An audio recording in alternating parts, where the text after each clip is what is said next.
This year marks the 80th anniversary of China's victory in the War of Resistance against Japanese aggression, a hard-fought struggle for China's survival and a key part of the global fight against fascism.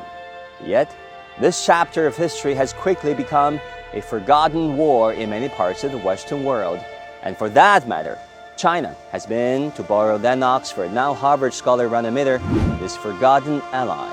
How has that come about? What exactly happened 80 years ago? And what crucial lessons must be learned today?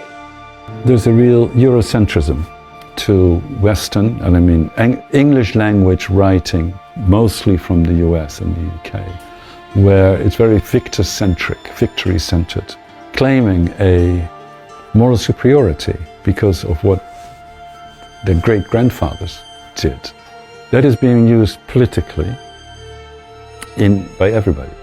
China's entry into the global World War II story is something that's really only a couple of 2 or 3 decades old, perhaps at best, because it just hasn't been brought into that. As China rises peacefully and the global South gains greater influence, now is the time for more people around the world to look beyond historical blind spots and understand the truth about the Eastern Front of World War II.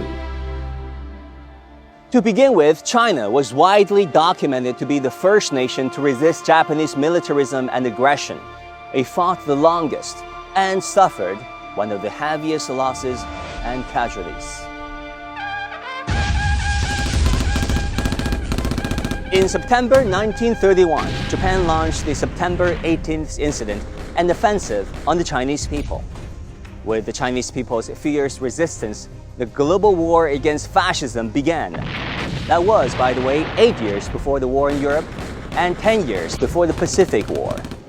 Despite facing a militarily superior enemy, the Chinese people stood their ground with unyielding resolve, ultimately achieving victory after 14 years of resistance.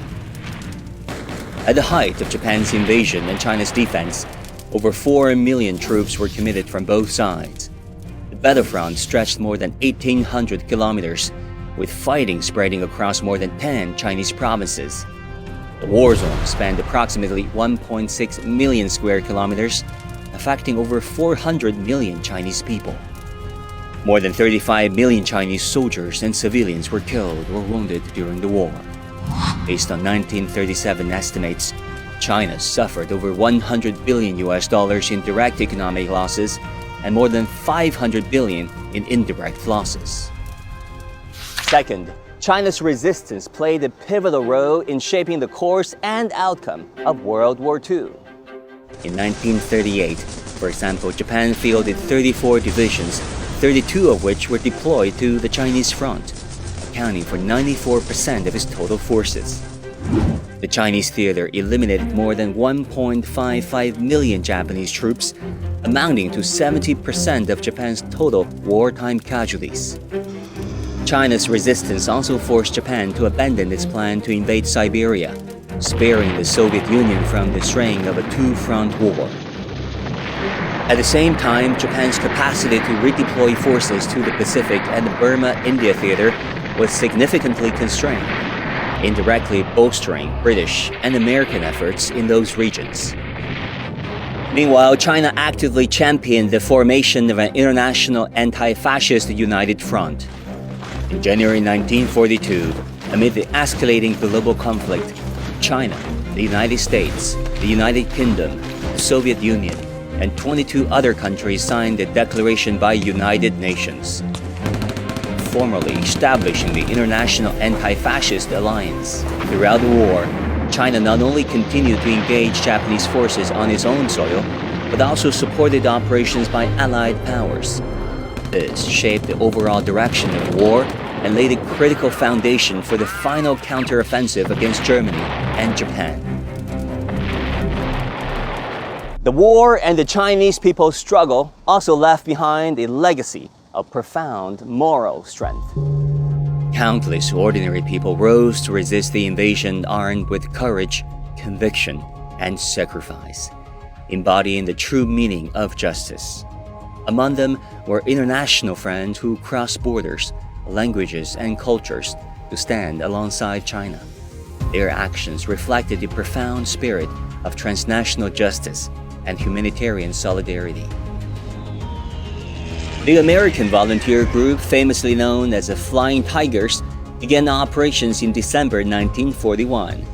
By the end of the war, they had reportedly shot down 2,900 Japanese aircrafts, sunk 44 warships, and 2.23 million tons of transport ships, destroyed 600 bridges, and killed more than 66,000 Japanese troops, making an extraordinary contribution to China's resistance and the global fight against fascism. In 1937, during the Nanjing Massacre, German businessman John Rabe helped establish the Nanjing Safety Zone, saving the lives of more than 250,000 Chinese civilians. He said, I'm responsible for those people. I'm a brave businessman from Hamburg here. You cannot leave them alone, he was saying here. And this is what I did. And he stayed because he was convinced here he's doing the best. We drive along the main road with great caution. There is danger that you will drive on discarded hand grenades and fly into the air. We are heading to the Shanghai Lu, where various dead civilians lie around, and now we drive towards the Japanese. His wartime diary stands as a powerful testament of the atrocities committed by the Japanese military. These stories, values, and legacies are a testament to the shared struggle of the Chinese people and their international friends, a vital source of strength as we confront the challenges of today. To remember their sacrifices is to honor history and serve justice where justice is due. My father would be 103 in a week had he survived, and he was a veteran of the Pacific Theater during World War II. And he would have been so appreciative to know that all of us had the opportunity to understand just a part of what happened and what it took for all of us to come together to make a difference and end that war. Many historians have pointed out that without China's fierce resistance against the Japanese forces in the Asian theater, the course of the World War II might have been very different. And without the joint efforts of many nations in the East, the ultimate victory over fascism would be far harder to achieve. Now, as we mark the 80th anniversary of China's victory in the War of Resistance and the global triumph over fascism, we should remember every life that stood up for justice. Their courage, conviction, resilience, and humanity must never be forgotten.